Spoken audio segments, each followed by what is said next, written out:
Reese wanted to know, from Stargate Atlantis, if you could take something and make it real and usable, what would it be? I think I'm going to know your answer to this. Well, the obvious one would be the Stargate, but I guess if other than the Stargate, I mean, I got to say, the one that I like, as silly as this sounds, I love the M.A.L.P. Yeah. I always loved just the idea of like a giant remote controlled vehicle with all sorts of, again, it comes back to the sort of perseverance and stuff. I've always loved that kind of stuff, but oh God, there's the suit. There's too many things. I would have expected you would say the Z.P.M.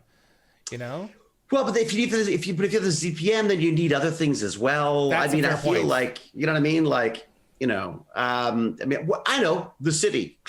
I'd love the city. A nice flying city, Joseph Malazzi and I were talking about where the Z.P.M. factory was. Right. And in all practicality, yes, it would have been on the city premises somewhere. Right. And he said that, probably in his line of thinking, there was some kind of subspace pocket inside of the city where they were kept, just in case, because, I mean, making them might be a volatile process. Right. So you wouldn't want to have it, you would want to have it in a place where you could tear away from it if something went wrong. No kidding. It's like, and they just never discovered it, Right. So that's the only thing that I can think of, because so much of what Atlantis was in terms of the story moving from week to week was how much power Atlantis had. And that was just one of the fundamentals of the show, because Atlantis in itself, when it was fully powered, was invincible. And it wasn't practical to always tell those stories. Right. So yeah, once you've got all the power you need, just where do you go with the stories, basically? Exactly. That's interesting. It's true. The Z.P.M. is beautiful. I mean, not just as a device itself within the script, but the prop itself I always found beautiful. Recently, there was a Stargate fan who unfortunately died of cancer, and his wife and his friends were trying to figure out what they could do, sort of Stargate related, because he was a big Stargate fan, with his ashes.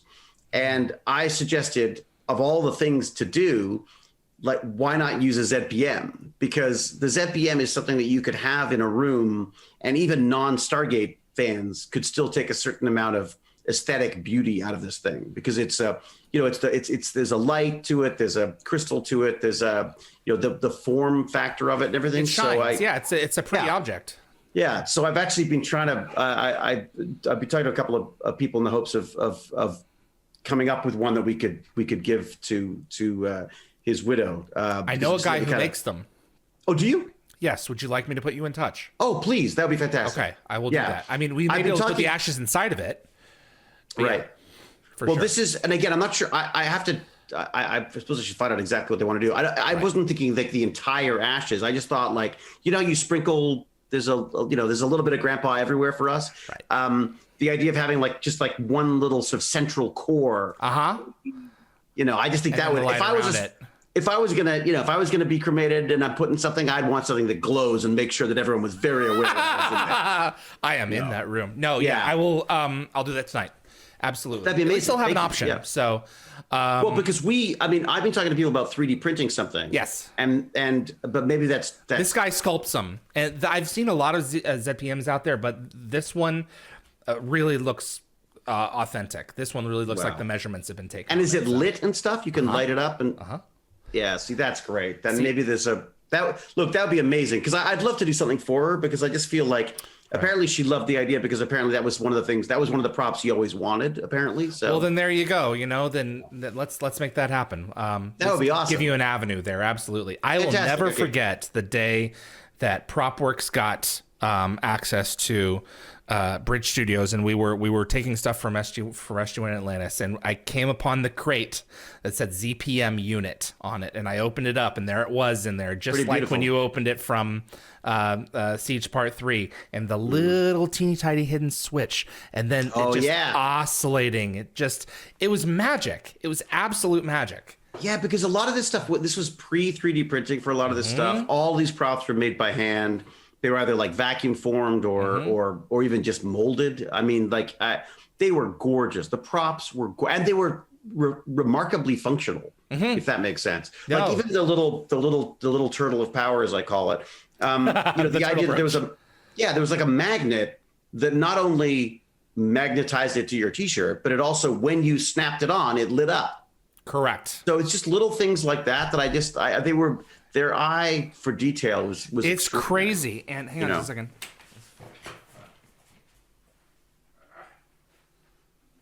I'm so jealous you get to wear shorts. It's not warm enough for us yet. The machinery, the machine shop that they had. I mean, this was built in 2004, 2005, wow. And that's gorgeous. It still lights. Wow. Can you believe that? And what's powering it? It's batteries on the inside here. Wow. There's those odd, like it's not off-brand, but like non-standard batteries that they always had around the set. That's what I was gonna say, because they often had like these weird what they would call the robot batteries, the big cells, rechargeable cells. Exactly. Well, okay, so here I'll show. Okay, so I'll show off mine. I can do this. If I do this, so this is from Destiny, right? That's right. Yeah, so I've got to put a new panel in there, and I want to replace the. I've got right now it's a. Right now it's a pressurized air system, so it's a I've lost the. Can you tilt down a little? Yes. A little too much headroom. Yes. Perfect. So it's an air pressure system, and what I'd like to do is change it for a linear activator. So instead of having the arm activated by the high pressure air that hits me in the parts that could hurt. Yeah. I thought it'd be better to maybe have like a slower moving linear activator for that. So that's what I'm working idea. on. The thing that has always blown me away about the craftsmanship, it not just that, but the in jokes. This here in Ancient translate because it's character substitution. Do you know what this says? I can't know. Made in China. No. I kid you not. Yeah, that sounds like them. Absolutely. I mean, they were having fun. They had a budget as well. You know what I mean? Like these were great jobs. Like Stargate, for every element, every aspect of the shoot, this was a great job. Yeah, you know, absolutely. They loved what they did. Yeah, they could come up with any, and even one of your final Game Boys here. Yeah, the Game Boy. Thanks for watching this clip from Dial the Gate. You can find the full live stream shows on our YouTube channel or visit dialthegate.com for the complete schedule. See you on the other side.